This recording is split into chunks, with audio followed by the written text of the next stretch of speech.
First of all, I would like to thank you to the President of the Croatian Chamber for inviting me here today. And also I would like to thank to Mr. Lohr and to you, of course, for all the warm welcomes in all the time before and now in Zagreb. Ladies and gentlemen, it's a pleasure for me to be here to speak to you because I want for the future that we are in contact. We have all the same problems, I would say. And we started at ETH in Zurich, maybe with a new methodology to calculate fees. Furthermore, in which way we deliver value. I think that's a great term for today and tomorrow, value delivery, not as it is called in the US, project delivery. I think it's the differences between a service provider and somebody who delivers an intellectual service, as we do as architects. That's, I think, it's important. You see some students, it is said, I'm not a representative of an architectural chamber, or for your background, in Switzerland it is called the Swiss Association of Architects and Engineers, because in Switzerland the title architect is not protected. So everybody can call himself, herself as an architect, and you can do whatever you want. But at the end, it's a story of how value delivery can be hijacked by codes and standards. We are fully regulated in Switzerland with benefits and, of course, with disadvantages in the same way. You will see in the background students because we started to develop as ETH a new methodology, a new thinking about what is about value delivery. When you think about communication and, of course, for example, the concept of communication called Harvard concept starts to talk about values and not start to talk about a price.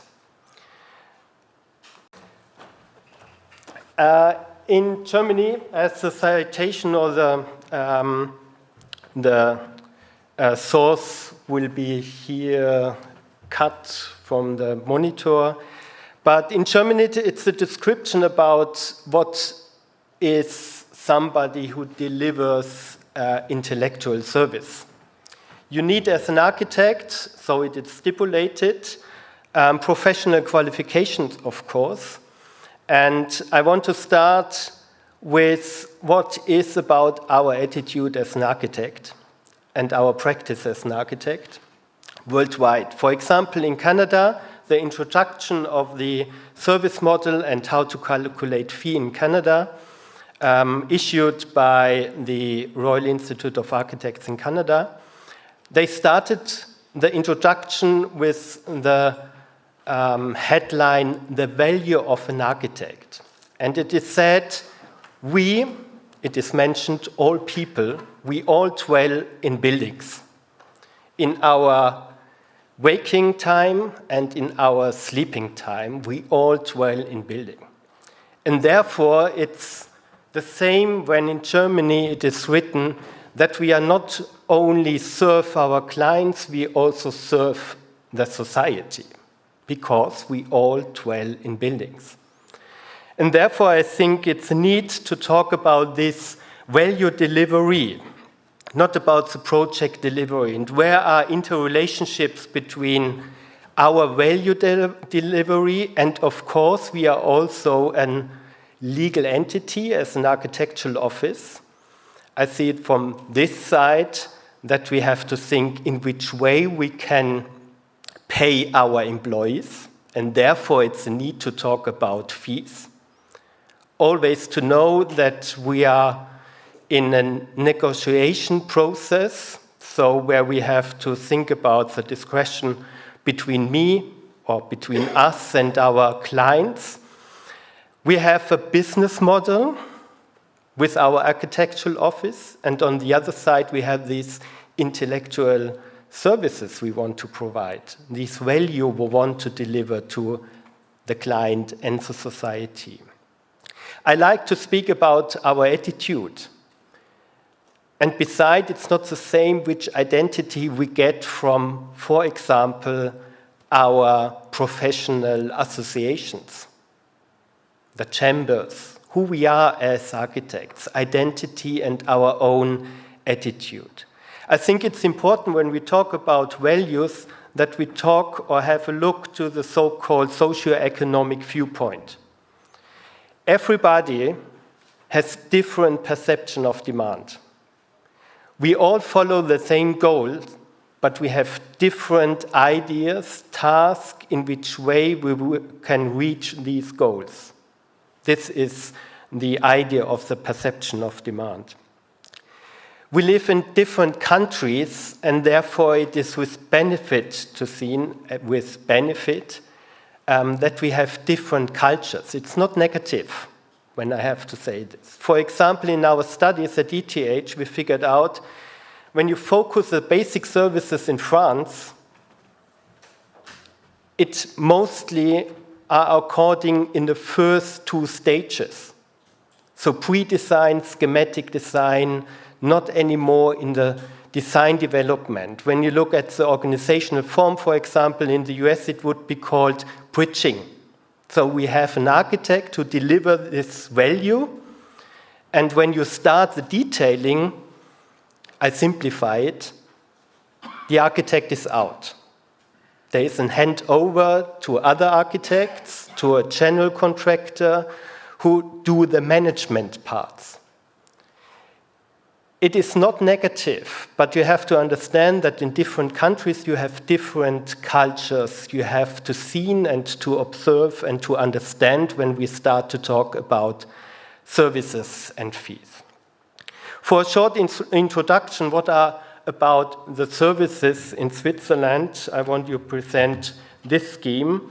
The gray field, of course, you can imagine, are the influences we have as architects, as consultants in this field. And I will call architects a consultant and not a planner. A planner has something to do with project delivery or as a service provider. Everybody can plan. A consultant, you will also deliver advice, your knowledge, your expertise into the project, and therefore I will call it, we are consultants. All service models worldwide are divided into two main parts. You can divide it or sort it via phases, maybe sub-phases, or mostly in the Anglo-Saxon countries, it starts to describe work packages, like in Canada, the construction documents, and then followed by different phases. It's always the same. And I think what we tell to our students at ETH is, if you understand the principle of every service model, they are very flexible. Very flexible. See it as a common ground for all consultants working together in this project. It's transparent and you can share information. That's the principle of every service model. In Switzerland, we have 6 phases. Phases 1 and 2 are more about the strategic briefing, the preliminary studies. We have the third phase, it is called the design phase, where we do the pre-design, design development, schematic design, detailing. Then phase number 4, the invitation to tender phase. And phase number 5, it's about the implementation phase. And since 2001, we have also a phase number 6, where we're talking about the operation phase, mostly about facility management. I strongly believe that facility management is a key task we should do together with our client in an early stage 1 or 2 or phase 1 or 2, because it depends what we want to deliver. To understand the differences between basic services, also a term which is used in all service models published, basic services and additional services. It's the same in Switzerland.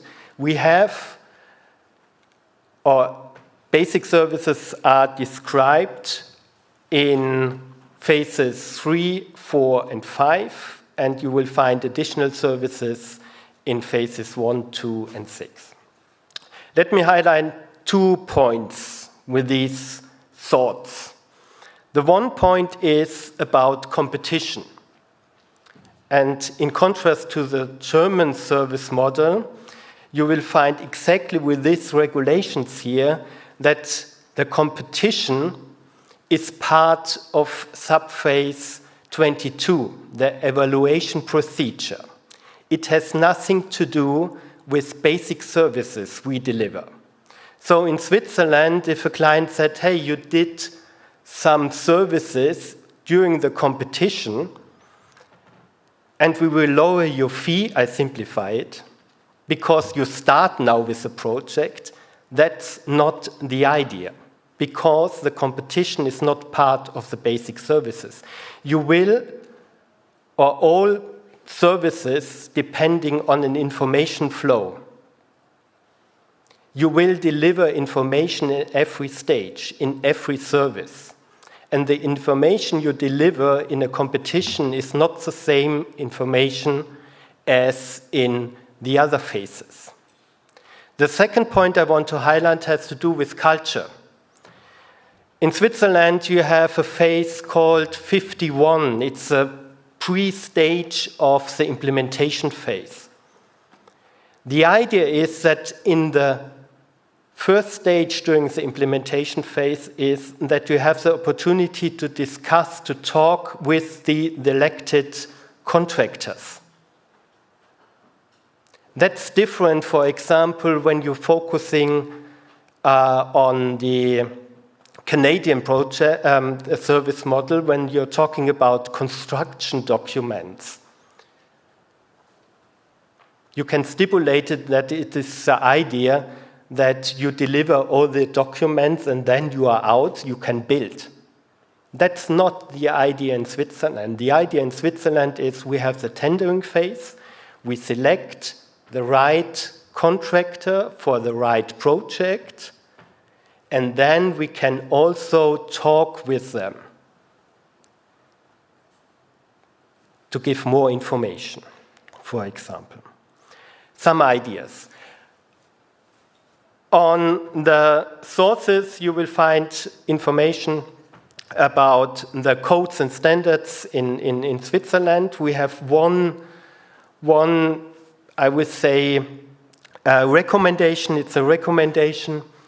It is called SIA 112. It's a general thread through the service model to the services. Also, where it is defined which duties and obligations our clients have. That's important. Also in conjunction with SIA 101. And then we have regulations, not codes, regulations. For architects, SIA 102, 103 for civil engineers, 108 for building system engineers, 105 for landscape engineers. They all combined with these mother recommendation, I would say, or father recommendation 112. Don't forget, when we are talking about service models, when we are talking about basic services, worldwide, they are according to the organizational form individual appointed party. The organizational form will influence the service you will deliver, the value you will deliver. For example, if a general contractor is involved, in Switzerland we have not the opportunity to deliver the service of the construction man during the implementation phase. We have other services like quality control, but the construction management, the supervision on the construction site is not in our obligation then. So all services which are described, and I think it's worldwide, basic services depending on traditional projects, these are individual appointed parties, as you can see here in the organization chart. In the SIA 112, there is one very important point: the driving forces for all service model in Switzerland. The driving forces in all service models are the aims and the goals of our client. Hardly at first to understand, but I think it's a perfect way to understand the service model. As you can see here in this simplified, or it is an illustration by us, not directly so published in the SIA Regulation 112, you will find in the first column the strategic planning, so the two phases at first, and in the second column you will find the leading thread, the goals of the client. In every phase, our client have a goal, and this is what we want to reach. And all basic services, all additional services will support these goals. As you can see here also, phase 3, 4, and 5, the leading thread from those phases, it is called the project delivery in the US, or the value delivery, mostly these phases where basic services are involved. Let me add something in brackets because it's fulfilled with problems and other. On this time, SIA and clients, consultants, contractors are talking about BIM.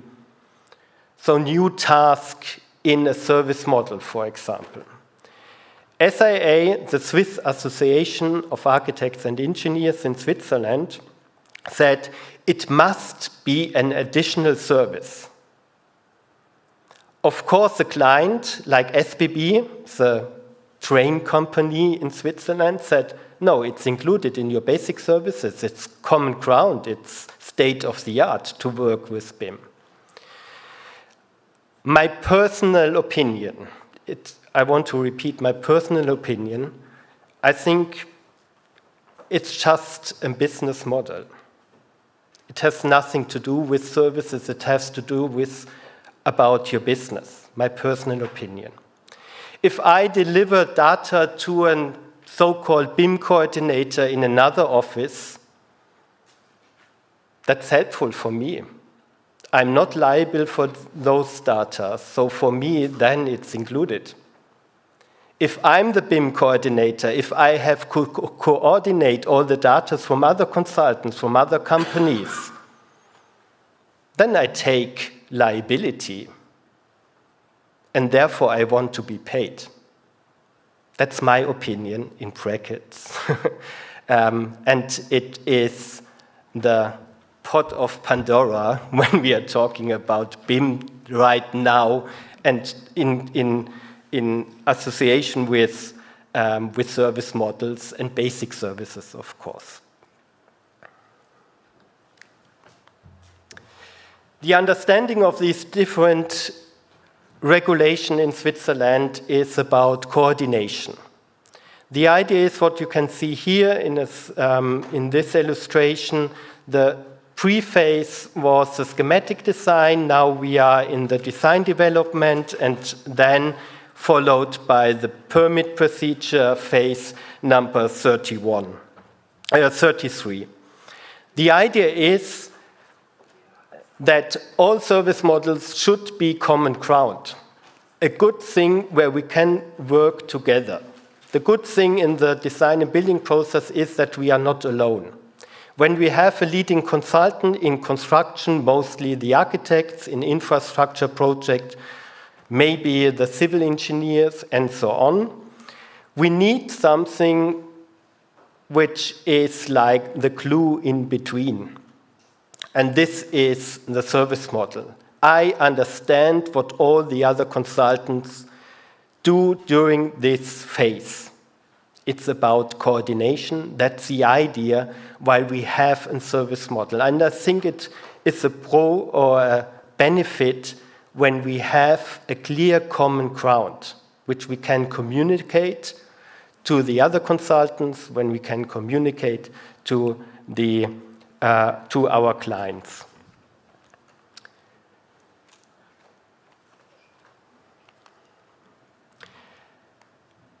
Until 2017, you found 2 paragraphs in the SIA regulations. Paragraph 4 was about the service models, the services, basic services and additional services. And paragraph 7 was about the fee according to chargeable effort.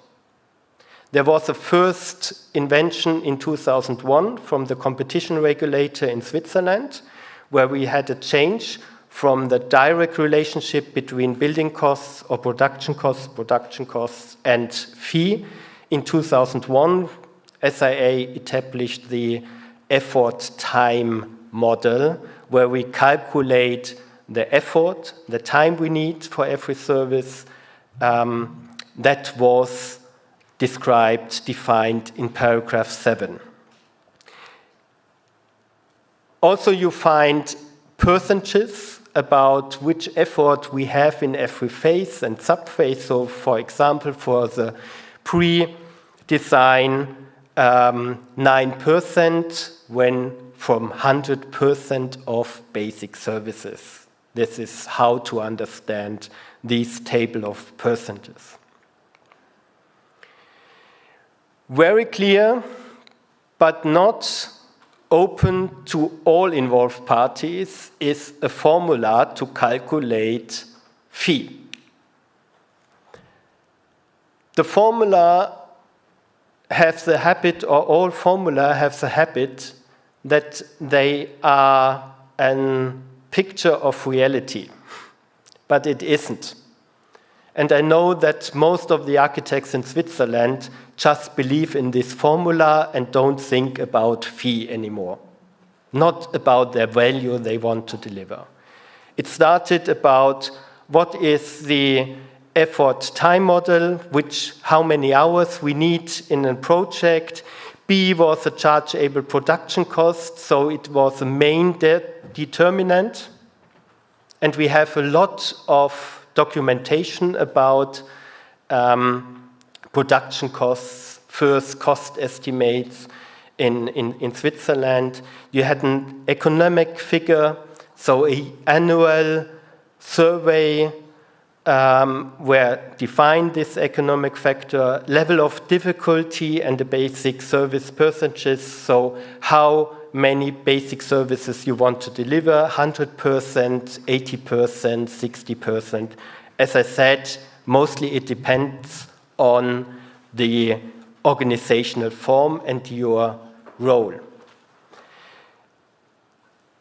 The second step was you need a formula to calculate your hourly billing rate.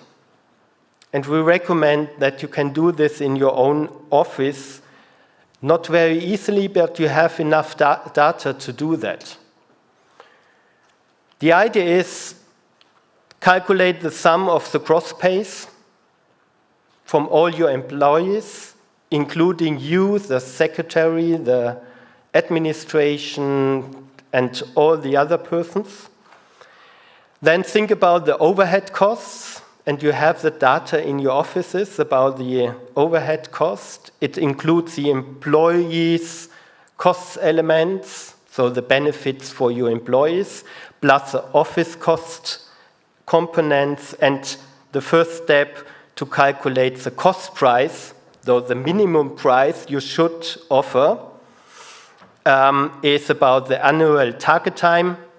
In Switzerland, it's around 2,100 hours per year, and the productivity given by a survey from SIA, 55 to 90% of the target time for architects.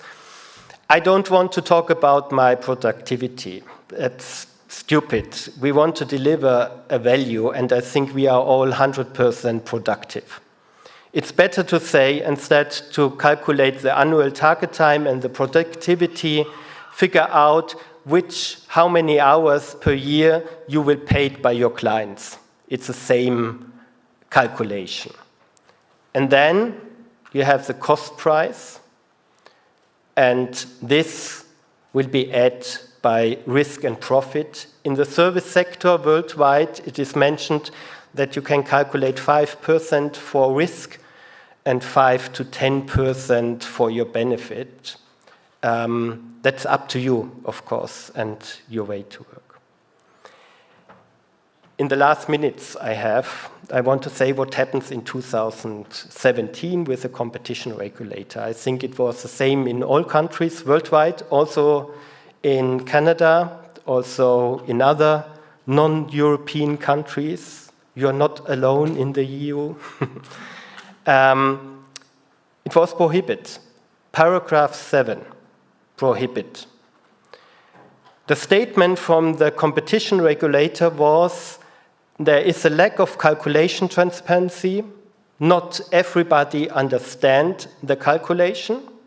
A lack of information transparency. Not everybody understands where does the data come from. It's an exclusion of third parties, especially when you're thinking of our clients. So everybody has to be involved.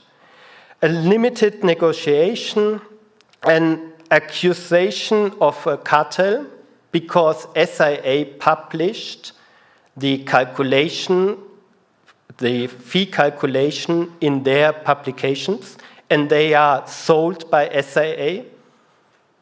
That's not good, because it's inclusive for the members, and therefore it's a cartel.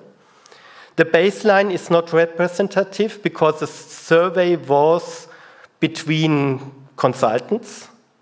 No third party was asked in these surveys. The data was not so fine, so the data was more inclusive, and there was a need for transparency in the determinant. It's clear production costs are not transparent. When you call to a non-professional client who wants to realize his dream home, a detached house, and you say him in the first meeting it will cost 800,000 Swiss francs, it's not transparent. The statement of the competition regulator in Switzerland. Last slide. As I said, we had a problem in 2018 or at 2019. What should we say to our students? Because it's our curriculum to explain, to teach something about service models, fee calculation to our bachelor, master, and advanced studies students. And we decided to think about a new methodology in which way we can think about the value delivery. The first step is we did a study in different countries, what happens about the service models and the fee calculation. We decided that we want to use OpenHS data, so from statistics and from other international countries, international data. And the most game changer is that we think about a new determinant which is for us transparent for all involved parties. We started, for example, what is the interrelationship between square meters, floor area, and the minutes, the hours we need when we want to deliver 100% of our service, basic services. 3 findings. We talk about service models. I think it's the same as before. If you understand every service model, it is very flexible when you think about information, transparency. When you use it as common ground between all involved parties, you can work best together because everybody understands what happens right now. And you can do some you can bring in flexibility in all these strict regulations and approaches. The second step is, I think it is a good idea when we are talking about an effort-time model, because it's in relationship to our office governance. We can monitor our hours we spend in our office with the fee we get from our client. And at last, looking into the future, we need to create a level playing field for all involved parties. Means we have to involve all parties, not we alone as architects. And I think it's, even if we think about culture, when we think about what other countries do, I want to close my speech with the word the Brundtland Commission said before, think global, act local. And therefore, I would be happy if we stay in contact. We are still on the so-called value app at DTH, and we need all your experiences, we need all your ideas and approaches to develop a new understanding of how to calculate our fee, or at first, in which way we deliver value, not only we deliver a project to our clients. Thank you very much.